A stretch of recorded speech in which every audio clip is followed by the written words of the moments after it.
नमस्कार, प्रणाम, हर हर महादेव। और हम हरिओरा सबके भाई भोजपुरी गायक जपन जपानी पूरा भोजपुरिया श्रोता समाज के गोड़ छू के गोड़ लागतनी, प्रणाम करतनी भैया। और बहुत खुशी के बात बा, एगो आवश्यक सूचना बा कि हमनी के मित्र, हमनी के भाई, बड़ी सुंदर इंसान अनमोल अकेला जी एगो यूट्यूबर बानी। रउरा सबके व्यूअर बढ़ावे के बा, आपन वॉच टाइम बढ़ावे के बा, सब्सक्राइबर बढ़ावे के बा, तो एक बार अनमोल अकेला जी से संपर्क करी और आपन व्यूअर बढ़ाई, आपन वॉच टाइम बढ़ाई, आपन यूट्यूब चलाई। जितना सहयोग बा हमने के अनमोल अकेला जी से रउआ सब ले सकतनी।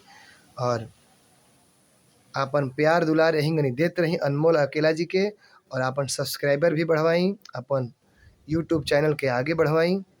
तो इस सहयोग खातिर हम लोग सबसे प्रार्थना करतनी, आग्रह करतनी कि एक बार अनमोल अकेला जी से भेंट करी, संपर्क करी, वहाँ के नंबर डलाई और आपन यूट्यूब चैनल के आगे बढ़ाई। नमस्कार बा, प्रणाम बा, हर हर महादेव।